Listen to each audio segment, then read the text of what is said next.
நோம்பு டைம்ல 90% நான்வெஜ் தான் நம்ம சமைப்போம். நம்ம வீட்ல இருக்கிற எல்லா மசாலாவையும் போட்டு எல்லா மாரியும் சமைச்சு பார்த்துருப்போம். நோம்பு டைம்ல சஹருக்கு கொஞ்சம் டிஃப்ரெண்ட்டா, டேஸ்டியா இருக்கணும்னு நெனச்சீங்கன்னா, இந்த மசாலா ரெடி பண்ணி வச்சுக்கோங்க. Ramadan preparation tip 5. என்னோட ஸ்டைல் மிளகு கறி மசாலா. எப்படி செய்யுதுன்னு பார்க்கலாமா?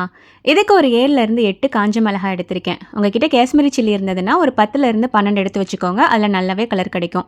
கூடவே 1/4 கப் அளவுக்கு முழு மல்லி எடுத்திருக்கேன். அண்ட் பட்டை இருக்கு இல்லையா? அதில் ஒரு 4 பீஸ் எடுத்துக்கோங்க. கூடவே ஒரு 15 ஏலக்காய், 10 கிராம்பு, அதுக்கப்புறம் அன்னாசி பூ இருக்கு இல்லையா? அதுலேருந்து 2 எடுத்திருக்கேன். அண்ட் கருப்பு ஏலக்காய் இருந்தது அப்படின்னா 1 எடுத்துக்கோங்க. இல்லைன்னா ஸ்கிப் பண்ணிக்கோங்க.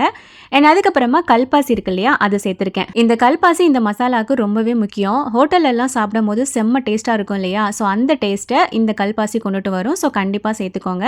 கூடவே ஒரு 2லேருந்து 3 டேபிள் ஸ்பூன் அளவுக்கு நம்ம மிளகு சேர்த்துக்கலாம். மிளகு உங்கள் காரத்துக்கு தகுந்த மாதிரி தான் கூட குறைய சேர்த்துக்கலாம்.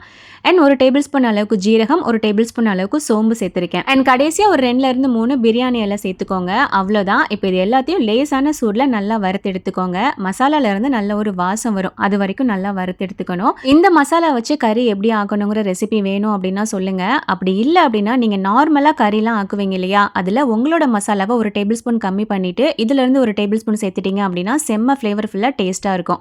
இப்போ இதை மிக்ஸி ஜாரில் போட்டு இந்த மாதிரி ஃபைன் பவுடரை அரைச்சிட்டு ஒரு 8 பாக்ஸில் போட்டு ஸ்டோர் பண்ணி வச்சுக்கோங்க. அண்ட் நிஜமாக சொல்கிறேன், இதை அரைக்கும் போதே உங்கள் வீடு ஃபுல்லாக அவ்வளோ வாசமாக இருக்கும். என்ன சூப்பராக சமைச்சிட்டு இருக்கேன்னு சொல்லி உங்கள் வீட்டில் உள்ளவங்க கண்டிப்பாக கேட்பாங்க. நோம்புக்கு முன்னாடியே இது ரெடி பண்ணி வச்சுக்கோங்க.